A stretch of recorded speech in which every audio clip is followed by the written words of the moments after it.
I guess in name I call myself a cognitive neuroscientist or an environmental neuroscientist, although most of my practice actually is psychological rather than neuroscientific.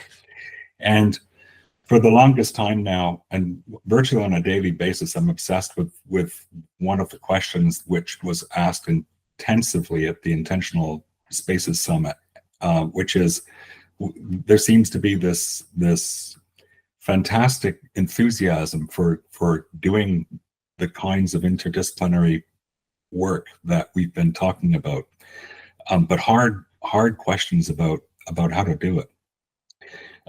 And so maybe to start off with, I'll just say, and this is completely on the spot, but the things that I've learned about doing these kinds of collaborations, mostly with architects, probably the number one thing I've always said is to have a good sense of humor about trying to have conversations with people in other disciplines about what you do, having an enormous amount of trust and willingness to listen.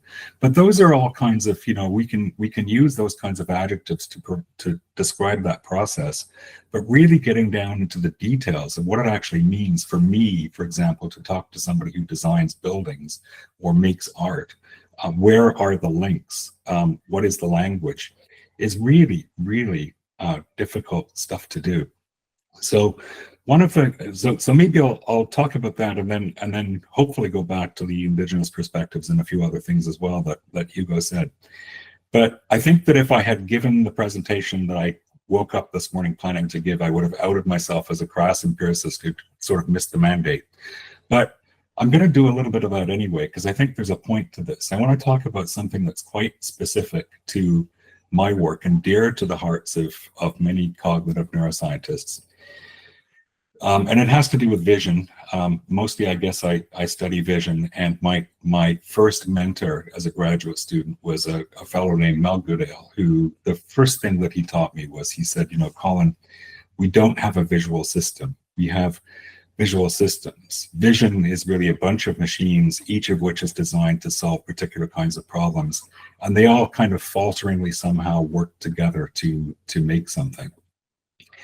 And I think that's, although that sounds, well, I'll go on a bit more with the science. So one of the most important distinctions that we look at is the distinction between the central vision and the periphery. Everybody knows about the fact that we have a fovea in each eye. We have a tiny patch of tissue that does a great deal of our detailed vision.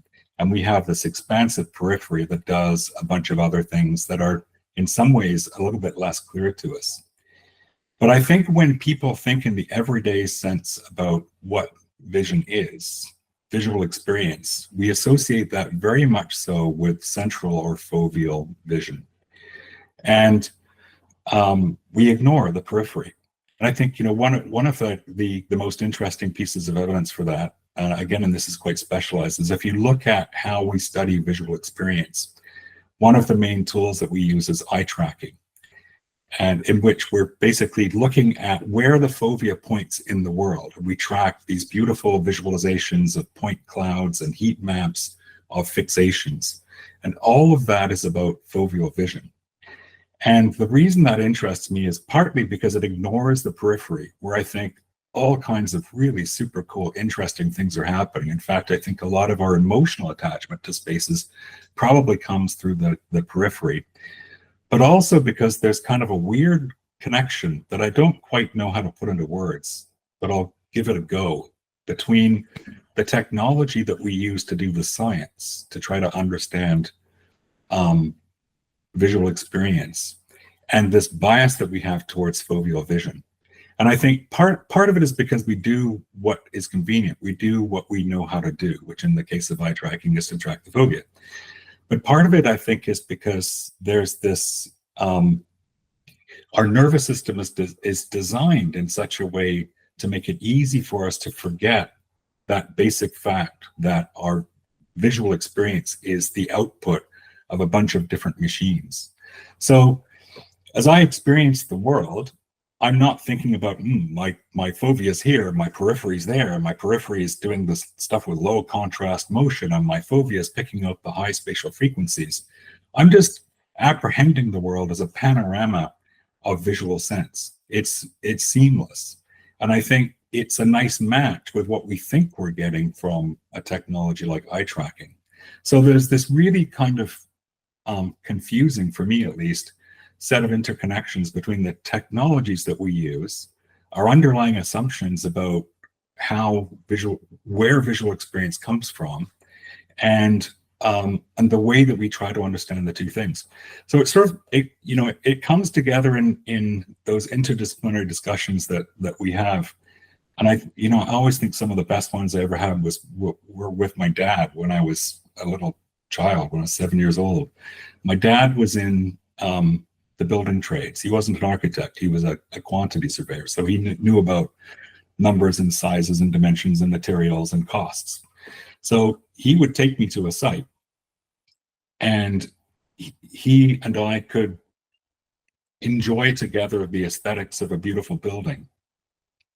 But at the same time, he could explain to me things about the costs, the materials, why this concrete looks like this, why this material was used there, in the way that perhaps an architect would. So it's being able to manage those two different points of view and understanding how to make them come together, and why we would want those two separate perspectives and many other perspectives to come together as a seamless whole. I'll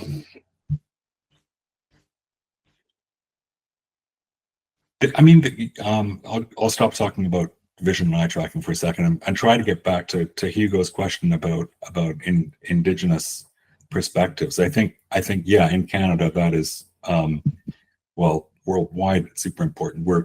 Our awareness of those kinds of connections in Canada have been heightened, thankfully, in recent years, and it's gotten. I don't really know what to say about how to incorporate that way of knowing into the work that I do, except to just leave you with this anecdote that it seems to me that more and more often when I teach classes in environmental psychology, I have lots of students come from a variety of different professions, a lot from our School of Planning. And while I'm describing some difficult problem in, for example, something like pro-environmental behavior, how to encourage people to treat the world differently in such a way that we don't kill it. And they'll say, we already have these answers. We're learning in our School of Planning about Indigenous perspectives on things like land ownership, or the fact that we don't really own the land, but the land owns us. So I think I'm not active in that realm, but I think that those kinds of connections are being made.